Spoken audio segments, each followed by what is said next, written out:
What's going on, guys? It's J-Bo the King here, back with another video. And if you haven't seen before I start this video, if you haven't seen my last video, it's about my Melks experience. Go check that out. It's gonna be up here in the cards. What I did was I uploaded it. I had to delete it because I accidentally put it out there with bad editing. So I deleted it, put it back up there. So you want to go see that again, or if you haven't seen it yet, go check that out. It's gonna be up here in the cards.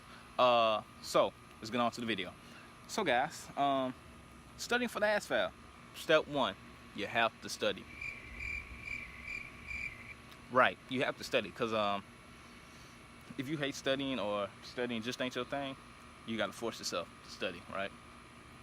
Okay, so this is all the subjects that you're really gonna have to study. Okay, what I did was what you want to do is get a book called ASVAB for Dummies, right?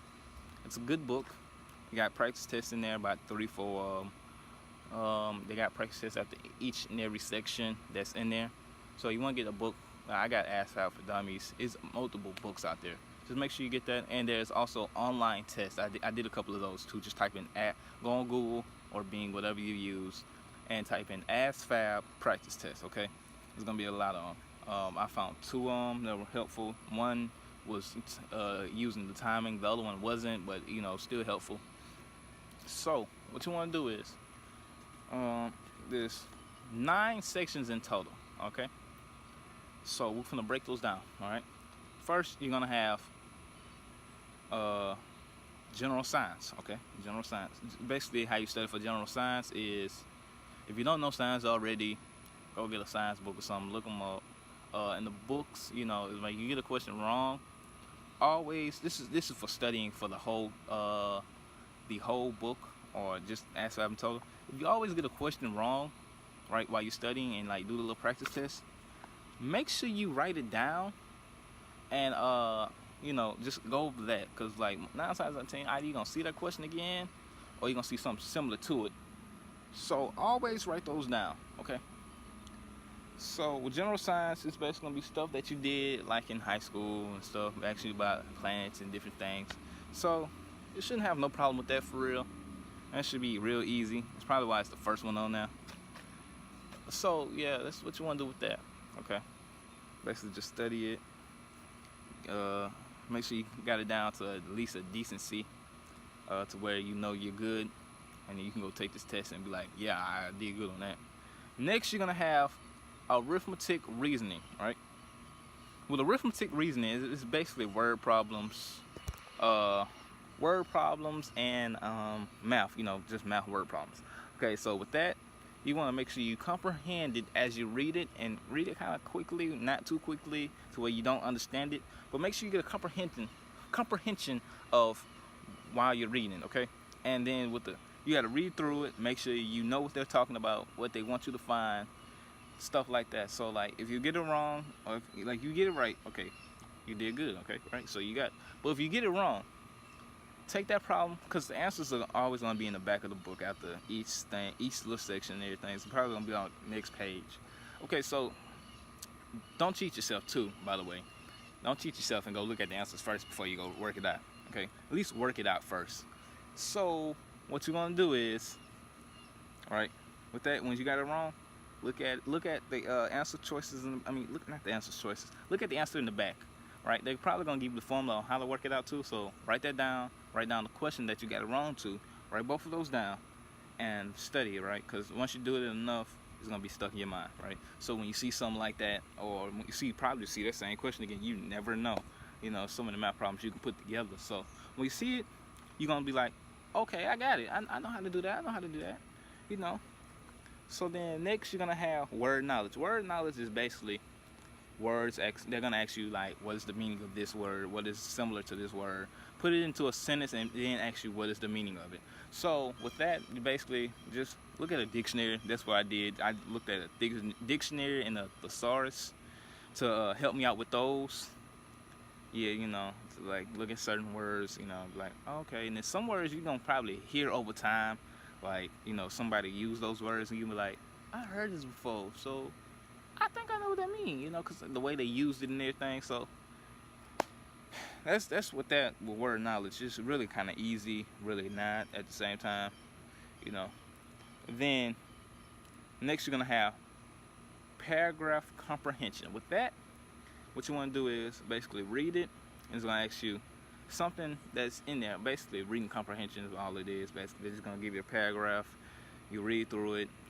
Look at the question. Sometimes you can look at the question first, then read it, or read it, then look at the question, and that's how you get that. That's basically just making sure you comprehend with what you're reading.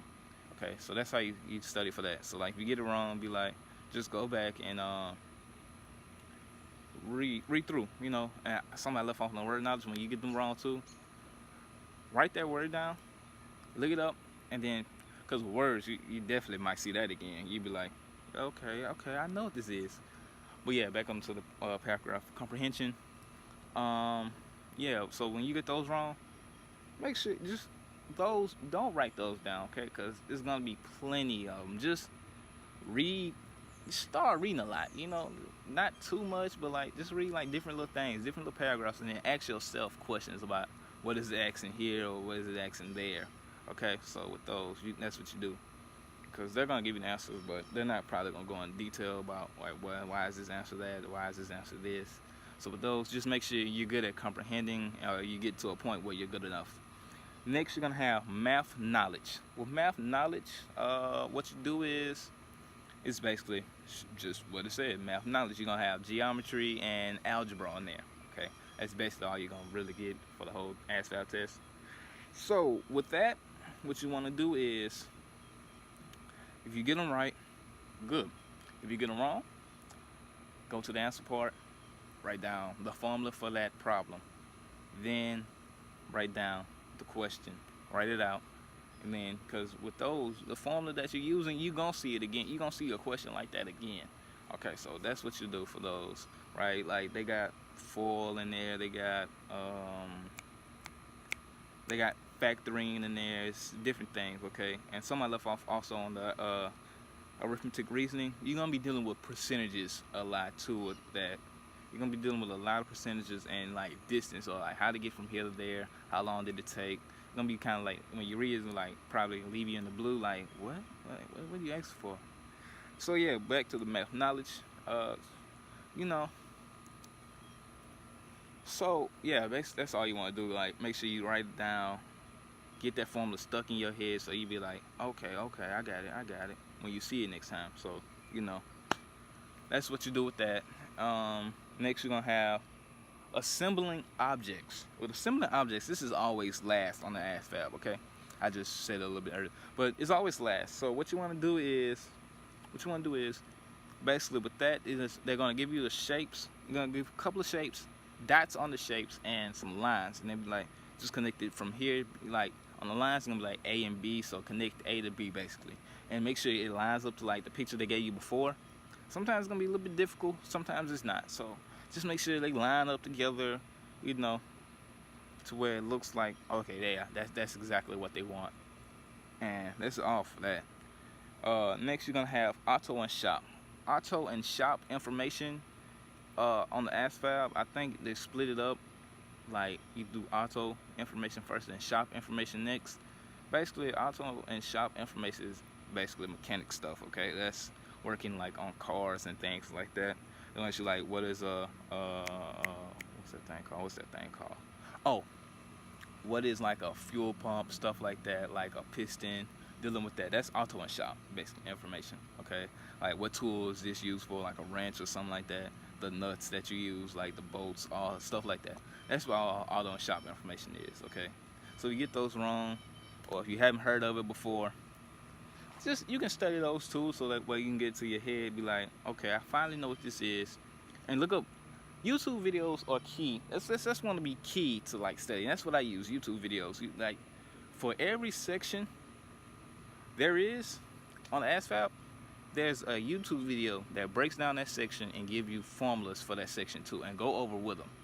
Okay, so, you know, as you go over the video, make sure you write, as they're talking, make sure you write down as they talk. Like, they give you a formula, write down that formula, okay? They give you a problem, write down that problem. Pause the video, solve it out before they do. Okay, so that's what you do with those. Next, you're gonna have electrical information. That's like dealing with the wires in the house and like this switch here, that switch there, a button, different stuff like that, electrical items, basically. So what you do for those, you do the same thing. Like, you just study, look up YouTube videos, because 9 times out of 10, half of us ain't even heard of this these sections, like these last 3 sections I'm going over. Like, you really ain't even heard of using stuff like that on a normal day, you know. So YouTube videos will be key. Next and last, you have mechanical comprehension. That's basically dealing with, like, they're gonna give you 2-3 gears, tell you which one, find out which way is moving, which one. They're gonna give you one, like, say for instance, 1 is moving clockwise, so that means 2 is gonna be moving counterclockwise and 3 is clockwise. So different stuff like that, right? Make sure you get a comprehension of that. Also, again, YouTube videos are key to studying, right? Just look that up. Make sure you, like, as they write it down, and they'll tell you the formula for it. Write that down, and just make sure you get it stuck in your head. Like we'll be like, you know, okay, I got this when it's time to take the test. So that's all I have for you guys today. Make sure you like, subscribe, comment, hit the notification bell. Stay blessed, stay humble, always keep a smile on your face, and peace.